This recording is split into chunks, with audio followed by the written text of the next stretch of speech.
اور میں عرض کرتا ہوں آج لوگ کہتے ہیں ہم حضور جیسے، حضور ہم جیسے. میں کہ سرکار نے فرمایا ابھی تو عند ربی ہوا یطعمنی ویسقینی، میں روز رات اپنے رب کے پاس جاتا ہوں، میرا رب مجھے کھلاتا ہے، میرا رب مجھے پلاتا ہے. رب اپنی شان کے مطابق کھلاتا اور پلاتا ہے. میں نے کہا جناب جسے اس کا رب کھلائے اور پلائے، 4 سال مدرسے میں دال کھانے والا ان جیسا کیسے ہو سکتا ہے؟ سرکار نے فرمایا عمر فاروق جس رستے سے آ رہے ہوں شیطان رستہ بدل لیتا ہے. اگر عمر فاروق آ رہے ہوں سامنے شیطان آ جائے، شیطان وہ رستہ بدلنا پڑے گا. عمر فاروق نے کبھی ساری عمر کہا میں حضور جیسا، حضور میرے جیسے نہ. میں نے کہا جناب جس کو دیکھ کر شیطان رستہ بدل لے، جب وہ نبی جیسا نہیں ہو سکتا تو جس پر ہر وقت شیطان سوار رہتا ہو وہ نبی جیسا کیسے ہو جائے گا؟ حضرت جابر کے گھر ہنڈیاں پک رہی تھی خندق کے موقع پر، پیارے آقا علیہ الصلوۃ والسلام تشریف لے کر گئے. حضور نے اپنا تھوک مبارک لعاب دہن حضرت جابر کی ہنڈیا میں ڈالا. 1000 بندے کو کھانا کافی ہو گیا. کھانا 1000 بندے کو کھانا کافی ہو گیا. 1000 بندے کو کھانا کافی ہو گیا. میں نے کہا مولوی صاحب آپ کی بیگم صاحبہ نے، یہ علماء اہل سنت اس سے مراد نہیں، یہ تو عاشقان مصطفیٰ ہیں. ایک تو جڑا گروہ مراد ہے تو ہنوں پتا ہے کہ میں کہا جڑے تسی اپنے ورگا حضور نو کہندے ہو نا تہاڈی بیگم صاحبہ نے پکائی ہوئے ہنڈیا ذرا جا کے تھوک کے بکھا دیو، ذرا آپ تھوک کر دکھا دیں. بیگم صاحبہ نے ہنڈیا اٹھا کر آپ کے سر پر مارنی ہے.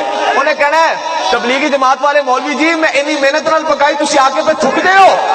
کہ میں کہا مولوی صاحب جڑا مسئلہ تسی گھر وچ بڈھی نو نہیں منوا سکتے باہر آ کے عاشقاں نو کیویں منوا لو گے؟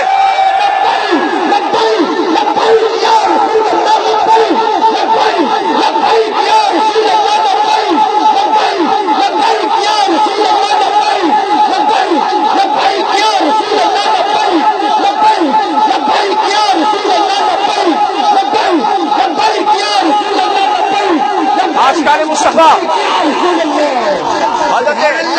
حضرت یوسف علیہ السلام مصر کے حکمران بن گئے. لوگ کہتے ہیں اگر نبی کو علم غیب تھا تو یعقوب علیہ السلام نو پتا کیوں نہ لگا کہ میرا بیٹا یوسف مصر کا حکمران ہے؟ روتے کیوں رہے؟ میں کہا یعقوب علیہ السلام کا رونا نظر آتا ہے، یوسف علیہ السلام کا بادشاہ بننا نظر کیوں نہیں آ رہا؟ وہ تو مصر کے بادشاہ تھے، انہوں نے خود کیوں نہ خط لکھا، خود کیوں نہ کوئی ڈاکیا بھیجا، خود کیوں نہ ایلچی بھیجا، خود کیوں نہ بھیجا؟ وہ رب کی حکمت تھی نا، خود کیوں نہ بھیجا؟ اور جب بھیجا، جب یہ پتا چلا، اور یہاں پر میں عرض کرتا ہوں کہ حضرت یوسف علیہ السلام کے بھائی جب ان سے ملنے کے لیے گئے، ہمارے صوفیہ ایک یہاں پر نقطہ بیان کرتے ہیں کہ حضرت بنیامین نال گئے سن نا، عاشقو لبیک یا رسول اللہ دے نعرے لگان والے ہو. سنی علماء تشریف فرمانے، صوفیہ کرام سنی علماء تشریف فرمانے، صوفیہ کرام ایک نقطہ بیان فرمان دے رہے. وہ کہتے ہیں تو یوسف علیہ السلام دے بھرا انہوں ملن گئے نا تے حضرت بنیامین ساتھ تھے، تے حضرت بنیامین کو یوسف علیہ السلام نے اپنے پاس رکھنا تھا، اپنے پاس رکھنا تھا. کیا پیالہ ان کے سامان میں رکھوا دیا، پیالہ سامان میں رکھوایا. فرمایا تلاشی لو، تلاشی لی گئی، جس کے سامان سے پیالہ نکلا، بنیامین کے سامان سے پیالہ نکلا، فرمایا اس کو شاہی محل میں ٹھہرا دو. خدا نہ خاصہ اگر چور ہوتے، چور کی سزا تو جیل ہوتی ہے. حضرت بنیامین کو شاہی محل میں ٹھہرایا گیا. سنیوں عاشقو، علماء کرام سنیوں عاشقو، اسی طرح ہمارے صوفیہ بیان فرماتے ہیں رب فرمائے گا میدان محشر میں ان کے سینوں کو چیک کرو بلا تشبیہ و تمثیل.